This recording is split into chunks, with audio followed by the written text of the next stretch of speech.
गोवंशांची तस्करी करणाऱ्या तस्करांना अपर पोलीस अधीक्षकांचा इशारा. पुन्हा गुन्हा करताना आढळले तर थेट एमपीडीएची कारवाई. वर्षभरात 61 गुन्हे दाखल, 478 गोवंशांची केली सुटका.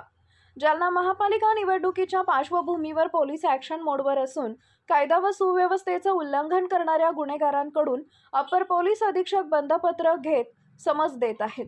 आज पोलीस अधीक्षक कार्यालयात गोत तस्करांची ओळख परेड घेण्यात आली आहे.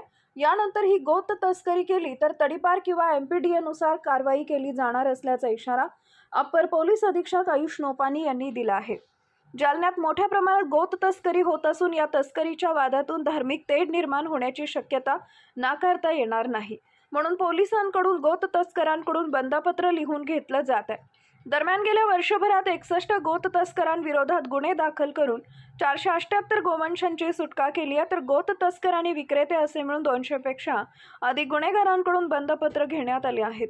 या बंधपत्राचे उल्लंघन केल्यास कारवाईला सामोरं जावं लागेल असा इशाराही अपर पोलीस अधीक्षक आयुष नोपानी यांनी दिला आहे.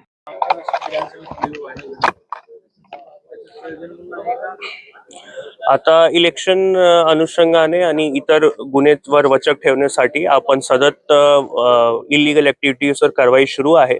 त्याचबरोबर त्यांचे प्रतिबंधक बंधपत्र पण आपण घेत आहोत. तर आता आपण गोवंश तस्करीमध्ये मागच्या 1 वर्षामध्ये जेवढे उरलेले लोक होते ज्यांच्यावर प्रतिबंधक कारवाई नाही झाली होती तसे एकूण 36 लोकांना आज हजर केला इथे. त्यांच्याकडून आपण 126 आणि 129 BNSS प्रमाणे बंधपत्र लिहून घेणार. जर हा बंधपत्राच्या पुढच्या वेळी उल्लंघन झाला तर त्यांच्यावर तडीपारीपासून MPDA मध्ये सगळे कारवाई अंतर्गत कारवाई करू शकतो आपण. त्याचबरोबर मागच्या 1 वर्षीमध्ये जालना पोलिसांनी 61 गोवंश तस्करचे FIR दाखल केलेले होते. त्यामध्ये 478 जनावरांचा सुटका केला पोलिसांनी आणि कुठली इलिगल ऍक्टिव्हिटी बद्दल आपला 0 टॉलरन्सचा पॉलिसी आहे. त्याच पॉलिसी अंतर्गत हा कारवाई केलेली आहे आणि आम्ही असं यावर्षी पण सतत कारवाई सुरू राहणार आणि असा उम्मीद करतो की कुठली इलिगल ऍक्टिव्हिटी सुरू राहणार नाही. सर, गोवंश तस्करीमध्ये कधी कधी हिंदू मुस्लिम आमने सामने येतात, असे व्हिडिओ देखील व्हायरल होतात. काय यांना इशारा तुम्ही आज दिलेला आहे? हे सगळे लोकांना आम्ही सांगितलं आहे की गोवंश तस्करी इलिगल आहे. Cow smuggling for slaughter is illegal, तसा आपण यांना सूचना दिलेला आहे.